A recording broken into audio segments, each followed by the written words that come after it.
Bienvenue dans votre magazine 13h15 le samedi. Grand format aujourd'hui sur une souffrance moderne, méconnue et souvent mal comprise, l'intolérance aux ondes électromagnétiques. Maux de tête ou encore malaise, on les appelle les électrosensibles. Ils se disent allergiques aux antennes relais et aux ondes de téléphone portable. Alors que faire? Eh bien pour certains, c'est la fuite du monde. Travail, famille, maison, tout quitter pour vivre en ermite, réfugiés dans des zones blanches quand les ondes ravagent des vies. Grand format signé François Bader, Violaine Vermogo, Mathieu Martin et Octaï Sangoul.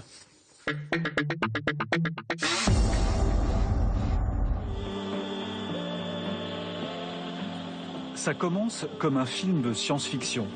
Des gens se calfeutrent chez eux.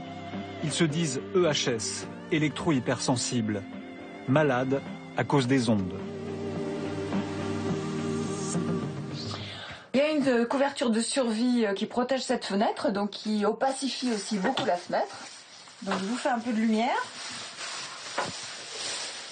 Mais sans cette couverture de survie, moi je ne peux pas rester longtemps dans cette pièce. Véronique, une des victimes de cette étrange épidémie. L'ordinateur, il est protégé quand je le branche. Il est protégé par une couverture de survie, donc qui limite beaucoup le champ électromagnétique. Il est posé sur un tapis en caoutchouc, de manière à ce que le parquet ne soit pas sous tension. Le modem, lui, est caché aussi derrière des couvertures de survie. Et je me sers de la souris avec mon petit gant, encore de la couverture de survie. Et donc je manipule comme ça ma souris. Elle ne supporte plus les antennes relais, les téléphones portables et toutes sortes d'appareils de la vie quotidienne. Bonjour. Comme son amie Liliane. Salut. Ça va? Ouais, oui, Pas trop froid ce matin. Comme un mois de février. Donc voilà mon petit salon qui se trouve en sous-sol et qui donc est blindé. Ça me repose de l'ambiance Écoutez, là-haut. Je suis un gérable, il faut que je sais pas, mais là, je peux pas rester en fait. Il y a un peu beaucoup là, hein. Ouais, c'est horrible. J'ai déjà ma saturation là. Il faut que je trouve mes appareils, je vais vérifier. Liliane est aussi allergique à nos micros et nos caméras. Mais leurs appareils, c'est Oh là terrible. là, ah ouais, non, mais c'est clair que c'est vos machins là. Je suis désolée, mais voilà. Là, je suis déjà à saturation. Voilà. Donc là, on monte. Ça fait beaucoup d'électricité dans l'entrée avec leur matériel. Ouais, c'est terrible. Alors le champ magnétique, par contre, il est là à 23-24 et c'est pour ça qu'on n'est pas très bien. En fait, quand il y a le flash là, hyper pénible, il doit y avoir les vaisseaux sanguins, les petits vaisseaux du cerveau, entre autres, hein, parce qu'il n'y a pas que le cerveau, qui se contractent. Et donc ça fait ce truc qui fait qu'on se tient la tête et qu'on a envie de le frotter pour activer la circulation. Et donc du coup cette sensation très désagréable et très pénible et qui fait qu'on est complètement abruti. Voilà, moi j'appelle ça crise d'abrutissement aigu, en langage non médical. Véronique est restée des années sans savoir ce qu'elle avait, jusqu'à ce qu'elle trouve une explication sur Internet. Je me suis rendu compte que que j'avais du mal à dormir. J'ai entendu dire, j'ai fait un peu de recherche sur Internet, que les champs électromagnétiques de la vie courante pouvaient gêner le sommeil. Donc il conseillait d'enlever la télévision de sa chambre, de débrancher le radio réveil. Mais à chaque fois que j'avais trouvé une solution, j'allais mieux et pouf, la technologie me rattrapait et paf, c'était la 2G, paf, c'était la 3G, paf, c'était la 4G. Et à chaque fois, il faut que je trouve une autre solution.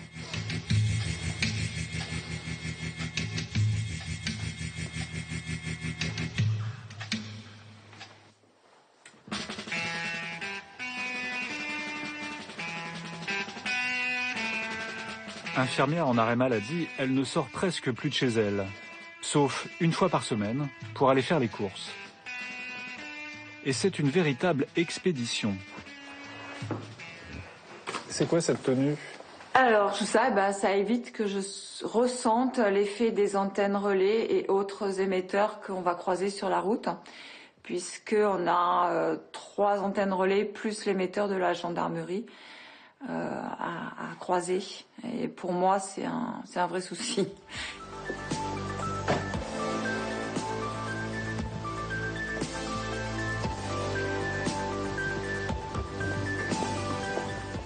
Sa tenue de combat, un masque de débroussailleuse et un chèche en tissu métallique. Ce jour-là, il faut en plus gérer Liliane.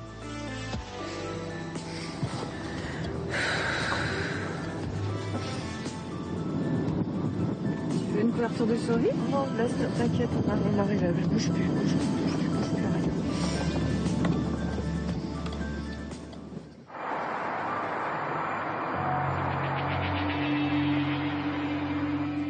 Certains magasins bio prévoient déjà des horaires spéciaux, garantis sans ondes. Malheureusement, pas celui-là. Je paye très cher, quoi, à chaque fois que je sors. Après, je mets du temps à m'en remettre, donc j'en abuse pas.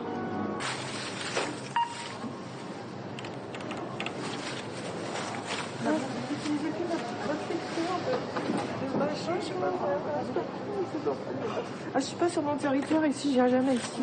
Toi combien?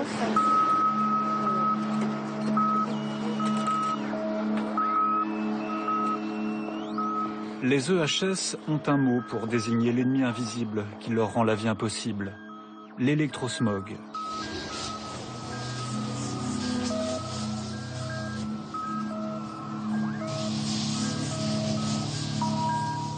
Si on le matérialisait, il ressemblerait à ça. Une pollution électromagnétique qui a augmenté à mesure que les réseaux de télécommunications sans fil se sont multipliés. À des puissances élevées, ces hyperfréquences, semblables à celles des fours à micro-ondes, sont dangereuses.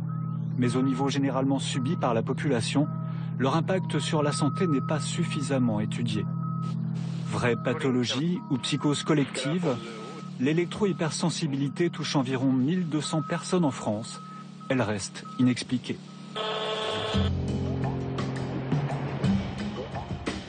Pour fuir l'électrosmog, certains EHS ont pris des mesures plus radicales, s'installer dans des zones sans téléphonie mobile, des zones blanches, comme le petit village de Paillarret en Ardèche.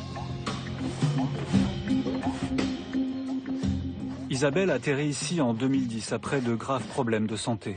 Elle a fait un accident vasculaire cérébral, puis elle a attribué ses malaises à une antenne à côté de son travail. J'étais dans un tel état que de toute façon il fallait que je parte au plus vite. Sinon, je ne sais pas ce qui allait se passer, mais j'en étais à ne plus savoir mettre mes chaussures, prendre mon sac pour aller de... Enfin bon, c'était l'horreur. J'étais obligée d'être gérée complètement, mais de A à Z. Hein, c'est juste si je pouvais m'habiller toute seule. Qu'est-ce que vous avez trouvé ici ?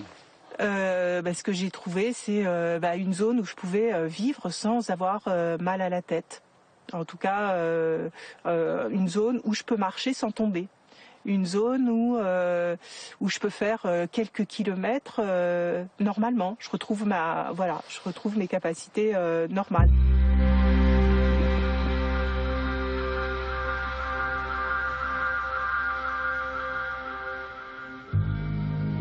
Isabelle a tout quitté. Son métier de pharmacienne, son appartement en ville et son enfant en garde alternée pour se retrouver dans cette yourte prêtée par des amis.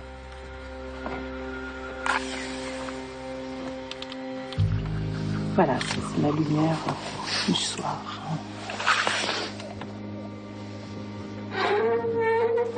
La yourte a l'avantage d'avoir un petit poêle qui fait que je peux chauffer à l'intérieur, alors qu'auparavant j'étais dans une tente et en fait sans chauffage en plein hiver en Ardèche, c'était vraiment très très très compliqué et trop dur avec le froid qu'il a fait et la neige qui est tombée.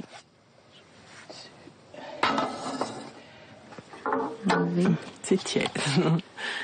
Une vie austère, à l'écart de tout, une vie de rescapé des ondes. Il repleut.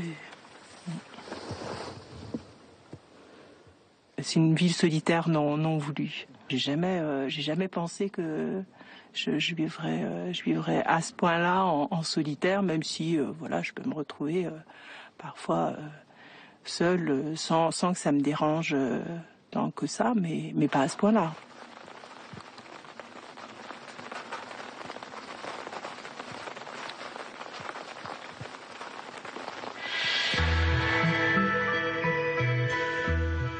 À Paillarret, Isabelle survit grâce à une allocation adulte handicapé d'environ 800 € par mois.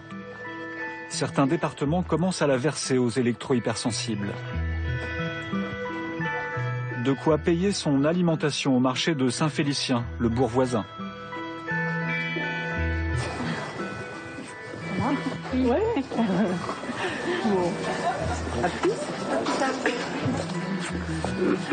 Bon, comment vous allez? Eh ben écoute, ça va. Ouais. T'es descendu comment du coup? Je suis descendue avec Jaco ici fait. Ah oui. Jaco, je l'ai pas vu encore.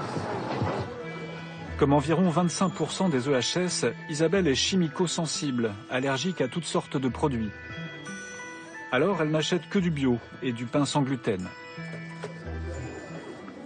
Les personnes en fait font le pain avec le gluten, enfin avec du blé, la farine de blé, et au même endroit, en même temps, alors avec moi, les mains. j'ai bien séparé, je me suis bien lavé les mains, j'ai pas mis la farine qui est dans le moule, c'est bien de la farine de riz. Voilà. Bon. Normalement, il n'y a aucune trace. Bon, donc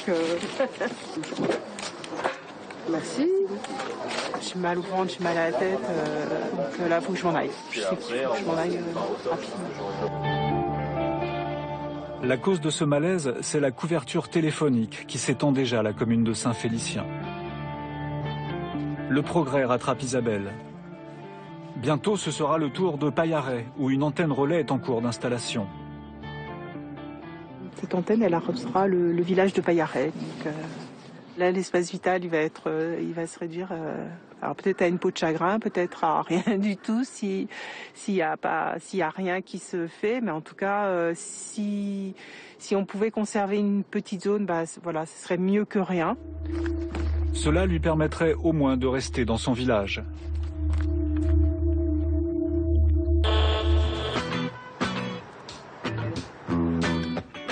Véronique se rend parfois à Paris pour une consultation médicale. Elle s'est longtemps interrogée sur les causes de sa maladie. J'ai vu 17 spécialistes. Qu'est-ce qu'ils vous disaient?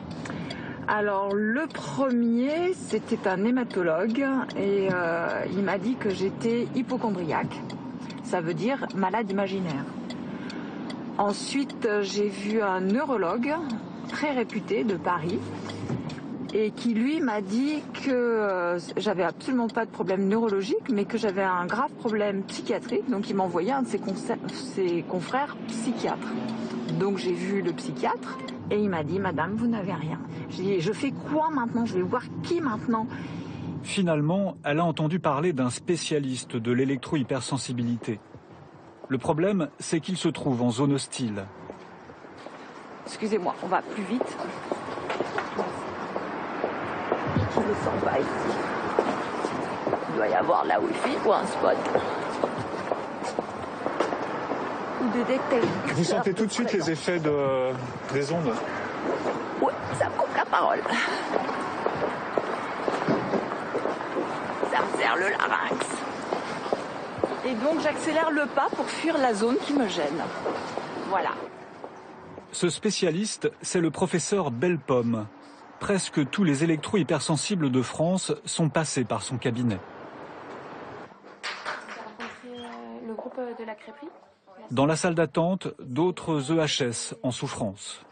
Enrichissant.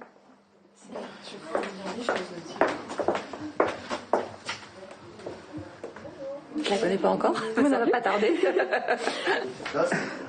Avant d'être électrosensible, Véronique a eu la maladie de Lyme, une maladie transmise par les morsures de tiques. Les symptômes sont parfois similaires. Bon, alors là, c'était encore à l'époque où on n'avait pas toutes maintenant les investigations modernes qu'on a mis au point. Mais pour le professeur Bellepomme, il n'y a pas de doute. Véronique est victime d'une intoxication aux ondes. Et votre maison, elle est à côté d'un pylône Non. à haute tension? Alors j'ai un transformateur à 30 mètres. Ah, voilà. Voilà, nous sommes donc là avec quelque chose de plus... Un transformateur EDF. Oui. À 30 mètres. Voilà. À 30 mètres de votre maison. Bon. Et vous êtes depuis combien de temps dans votre maison? 85. D'accord. Alors c'est ça la cause. Hein.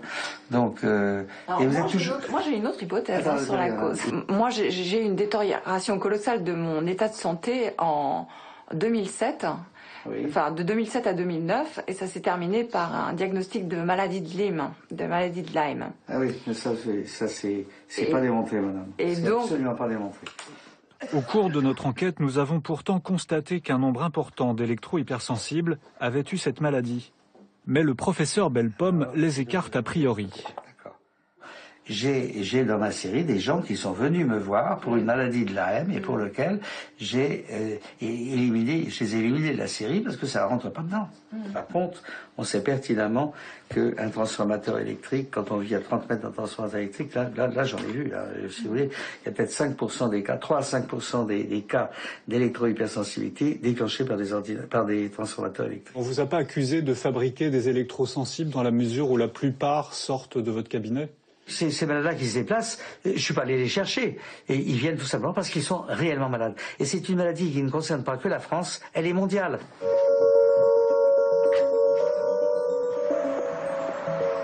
Si le professeur Bellepomme avait raison, si l'exposition aux ondes était effectivement la cause de l'électro-hypersensibilité, nous serions alors à la veille d'un énorme scandale sanitaire. Mais il n'existe aucun consensus scientifique sur cette question.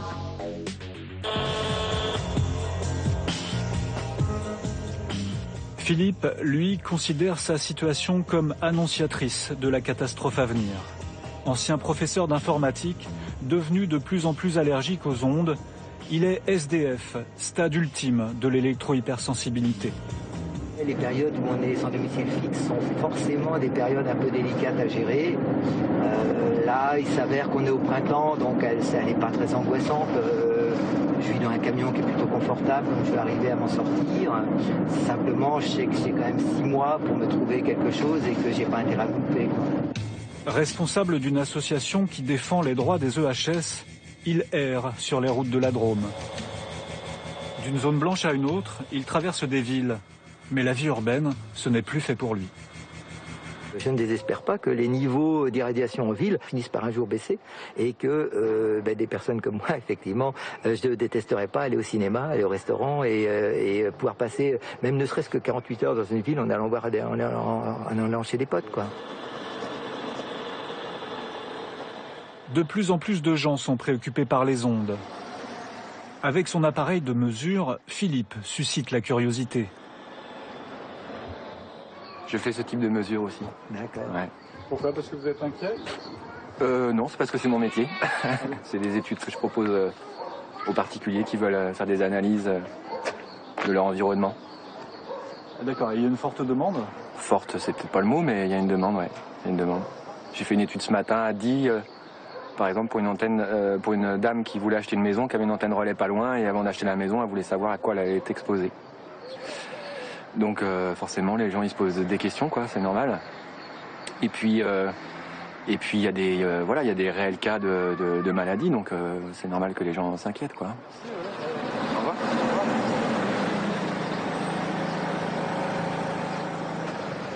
Il est là, hop là.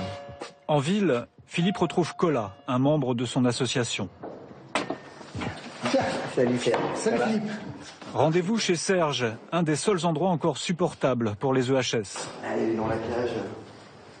Ah, ça, c'est la nouvelle. Ah, ouais. Ici, on trouve le nec plus ultra du matériel de protection. Discussion dans une cage de Faraday, à l'abri des ondes. Alors, t'en es où dans tes dernières innovations? Alors, actuellement, il y a donc 6 cages qui tournent, il y a une douzaine de voiles, et on va faire 6 autres cages, ça fera 12 cages au total qui vont tourner en France. Voile protecteur, bracelet relié à la terre, l'organisation de Serge teste les nouveaux produits. Est-ce que sur les voiles, en fait, tu peux t'en sortir avec tout un chacun peut coudre lui-même en utilisant le tissu, ou est-ce que malgré tout il y a une technicité? Alors, il faut tout créer. On est dans un nouveau domaine, un nouveau développement, il faut tout créer, et c'est très difficile. Serge, il y a un business qui se développe dans ce secteur? Alors oui, ça, nous, on est une organisation, oui, effectivement, il y a un fort business, oui, on le voit sur Internet, mais nous, ça nous intéresse pas. D'ailleurs, on ne répond pas, on reçoit tous les 2 ou 3 jours des trucs à tester, on les teste pas, ça nous intéresse pas. Nous, on reste dans le cadre de l'organisation environnementale. Donc vous, c'est trop tard pour vous, ce genre de matériel, ça nous sert.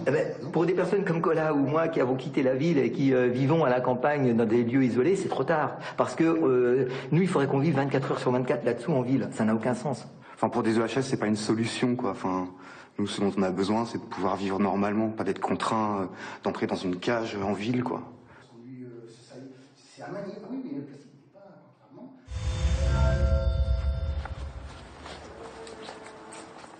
Isabelle a mis au point une technique plus artisanale pour soulager ses douleurs.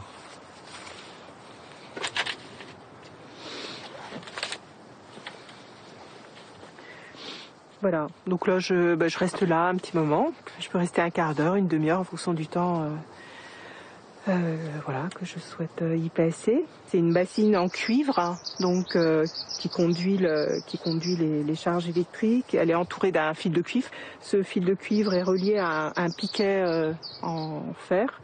Et du même coup, les charges électriques descendent de mes pieds dans la bassine et par conduction, en fait, ça va dans la terre. Et donc, ça me diminue beaucoup les douleurs au niveau de la tête et même au niveau du corps.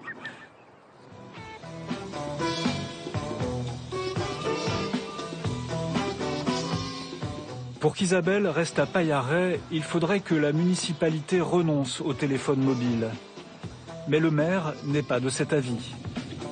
La majorité des habitants est pour l'antenne. Seul un petit groupe réuni autour d'Isabelle s'y oppose. Alors Paillarret, dernière zone blanche de l'Ardèche, c'est bientôt fini ? Et oui, je l'espère. Donc là, devant nous, nous avons le village de Paillarret. Et grâce à cette antenne qui est juste là au-dessus de nous, nous pourrons être desservis par la téléphonie mobile. Et ça a été retardé à cause des électrosensibles ? Oui, c'est ça. Il y a une vingtaine de personnes qui sont contre l'antenne sur la commune. Seulement, moi, les décisions qui ont été prises au conseil municipal sont dans l'intérêt collectif. Donc quand on a 80-90% des gens qui veulent une antenne, on ne prend pas un cas individuel, on prend la majorité des gens.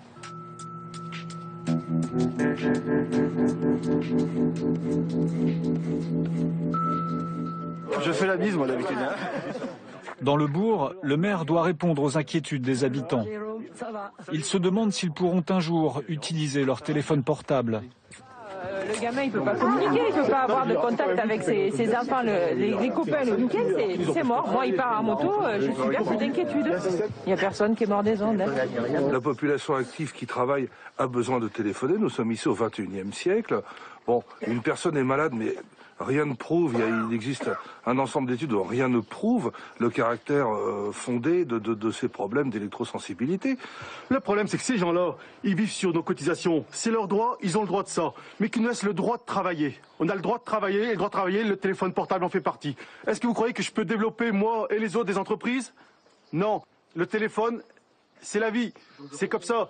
Téléphone, Internet, on ne peut pas vivre sans, on ne peut plus avancer sans. Ou sinon, on fait un musée, 1920, Paillarret 1920, ça va être joli. Pour moi, il faut que cette personne, elle dégage du pays et qu'elle aille voir ailleurs, c'est tout. Hein. Pas d'autre solution. On va pas priver quand même tout le monde là pour ça, juste pour ça, pour cette personne-là. C'est si simple que ça. Ah bah c'est...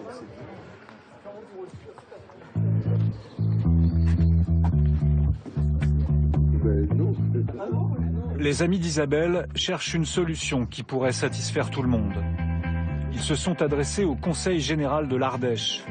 Isabelle veut à tout prix éviter les conflits.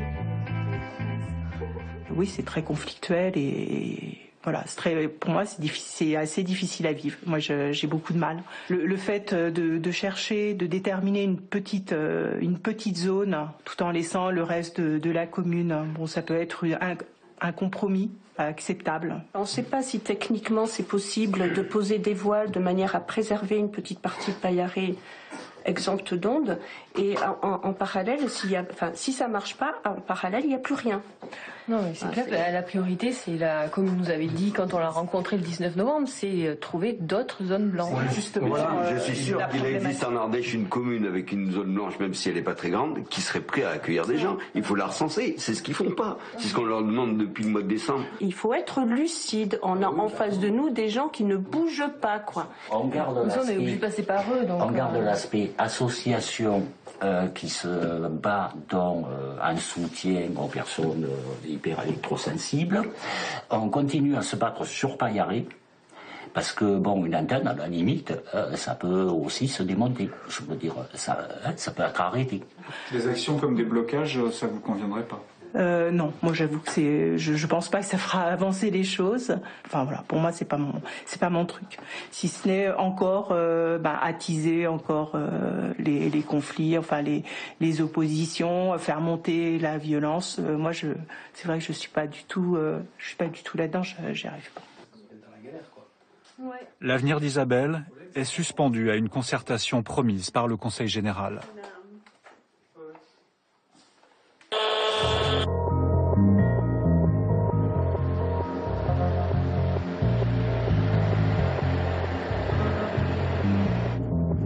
Philippe, lui, n'est toujours pas fixé sur l'endroit où il va pouvoir passer l'été.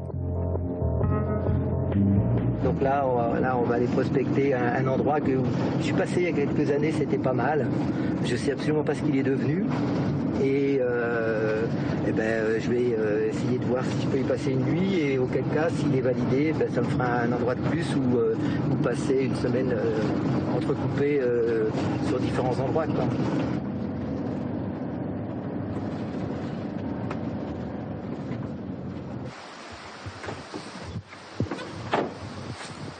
Dans un lieu comme ici, ce type d'appareil, normalement, il n'y a pas peu de raisons qu'il indique quoi que ce soit. Non, c'est en dessous de ses limites de ce qu'il est capable de mesurer. Ça donne juste une indication pour lui, c'est en dessous de son seuil de détection. Donc bon, ça indique qu'il n'y a pas grand-chose, sauf que ce pas grand-chose peut suffire pour m'empêcher de dormir si ça le fait pas, quoi. Voilà.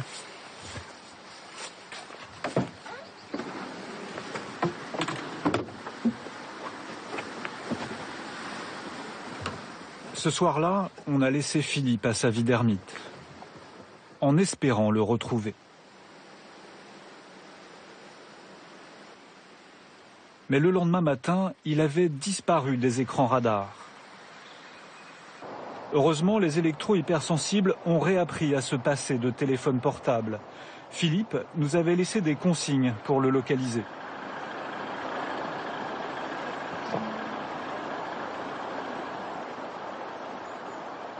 Alors qu'est-ce qui s'est passé là-haut? Vous n'avez pas tenu? Non, je suis parti à 23h. Bon, c'était pas bon. Pourquoi, je sais pas.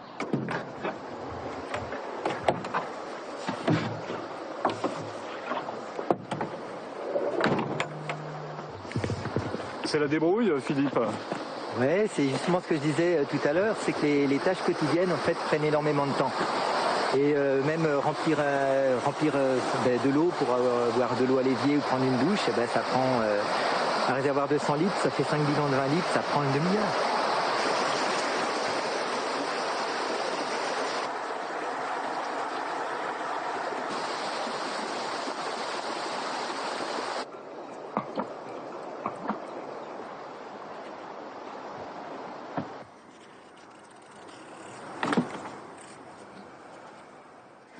C'est un peu toujours les vacances, la vie d'électrosensible.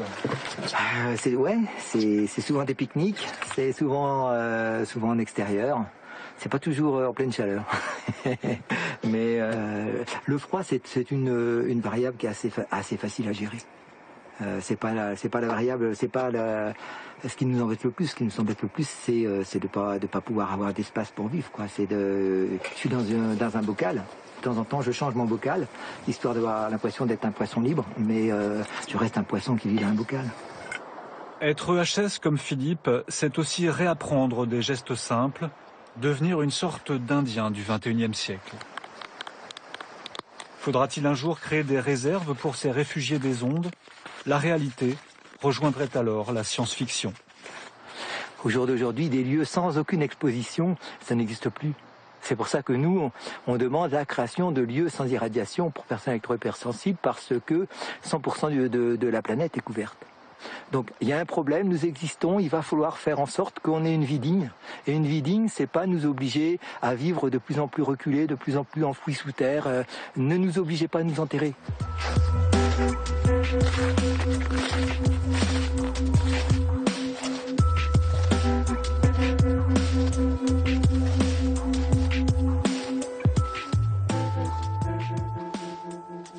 Voilà pour ce grand format. Tout de suite, c'est la météo avec Tania Young, puis votre magazine de reportage, mon envoyé spécial. Et à 17h40, ne manquez pas la grande finale de Coupe d'Europe de rugby entre Clermont et Toulon. C'est à suivre en direct sur France 2. Quant à moi, eh bien, je vous retrouve ce soir à 20h pour l'info. Bel après-midi. À tout à l'heure.